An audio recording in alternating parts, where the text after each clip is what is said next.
My wife and I both re-waited for marriage in our relationship, and I posted a video about this a few months ago, and there were so many comments saying, why would you re-wait?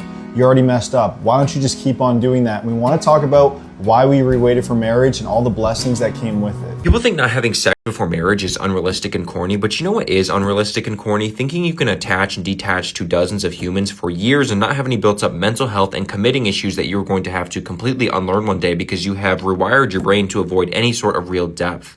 I never knew I'd be talking about this subject, but 2025 has been a crazy year in the faith, spiritual, and dating worlds, as more men are going back to the church in record numbers, and more specifically the Catholic Church, which makes me happy because I am a proud Catholic. And in the dating realm, men have changed as well, but in a more negative way. I even made a whole video on this subject, but men are lonelier than ever, and most just gave up and don't date anymore. Men don't trust women, and women don't trust men. However, I've seen a lot of men and women on social media talking about how they are waiting till marriage to have sex, which in the modern world is crazy and weird, to be honest. And I honestly wanted to give my 2 cents on it because at the beginning of this year, I was one of those guys who wanted to hook up with a load of women. And by the end of this year, 2025, I am going to wait till marriage to have sex, or re-wait, however you want to phrase it. And the reason I'm talking about it is because I've seen other influencers talking about it as well, which is giving me the courage to talk about my own thoughts on this subject. And I also know the benefits of waiting till marriage, so it'd be dishonest and a disservice of me not to mention it and talk to you about it. When people think about waiting till marriage to have sex,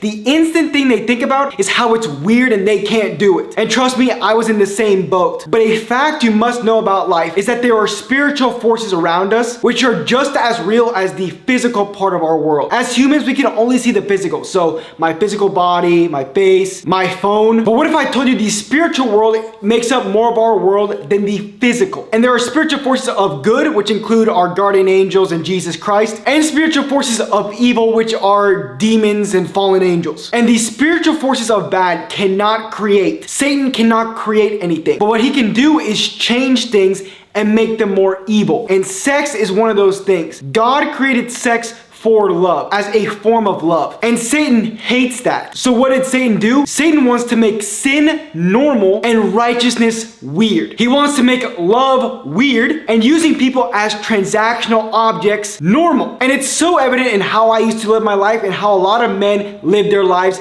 particularly in relationships, and how they view sex. The default mission of most guys under the age of 30 is to hook up with as many women as possible. And if it's not a lot of women, is to have sex as soon as possible. The top dating coaches on social media never teach you how to court a woman properly, how to lead her, how to vet her. Rather, they teach you how to get her in the sheets as soon as possible. And when I was in college, I was like that. I would get drunk and try to talk to and seduce as many women as I possibly could. Now I can tell you that all came from insecurity, but back then I thought I was just being a man. And there are so many issues with this way of living and having sex before marriage nobody talks about. With the first being, it's a sin. People view sin in a numerous amount of ways, but one of the more productive ways, I guess you could say, I viewed sin was its protection from God. The reason that sex before marriage is a sin is because God is trying to protect you. Because sex is one of the most powerful things you could do with another human being. In the Bible, it talks about how when you have sex with somebody, you become one flesh. And when you have sex with somebody, you're creating a soul tie. And every time you have sex with someone, break that bond, never talk to them again, break up with them, whatever it may be, you are breaking soul ties, which is numbing and hardening your heart, thus making it difficult for you to connect to somebody else in your future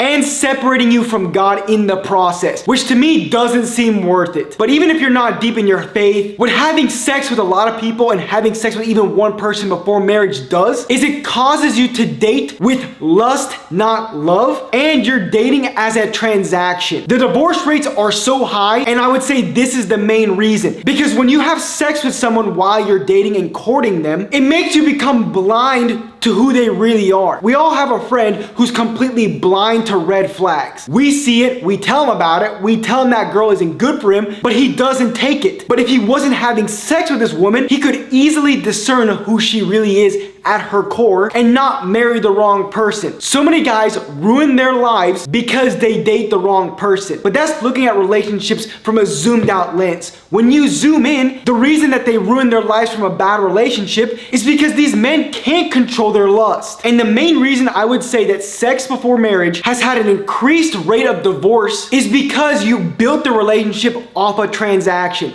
We all know Andrew Tate and Hamza and all these insecure, broken men who are self-improvement influencers tell you how the woman will leave you when the feelings go away. It's like, of course she will, because you built the relationship off of lust, and you built the relationship as a transaction by getting physical before you knew the person. If you want to have a successful marriage and don't want to get divorced ever in your life, listen to this. If they are willing to have sex with you outside of marriage, let me tell you how they really look at it. They'll walk up and pull you like an orange from a tree. They'll take a bite out of you and spit it on the ground. And they will squeeze you for all that you are worth until they get all the juice out of you. And then when they feel like they've gotten all out of you that is delicious and good, they'll throw you to the ground only to go and find another orange. They're going to tell you everything that you want to hear, and it's going to sound so good for the purpose of getting from you what they want.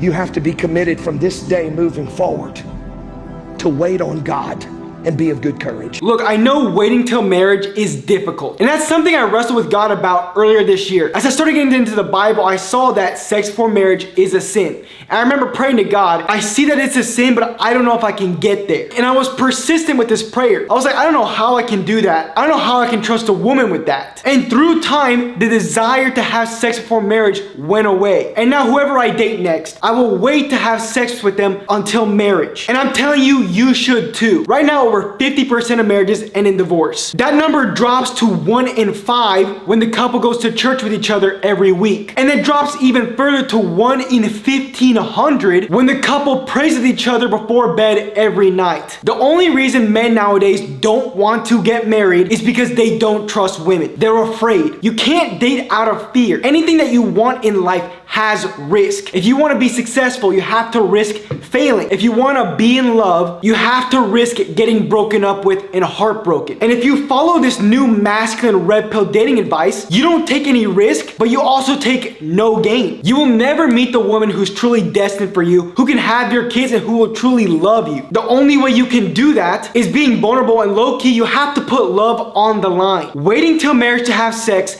invites God into your relationship. Having sex before marriage keeps him away. Yet people wonder why divorce rates are so high when I think it's pretty freaking obvious. All I ask for you to do is this. Pray on this, because I promise you, this is the way humans are intended to date, to have sex, and to love.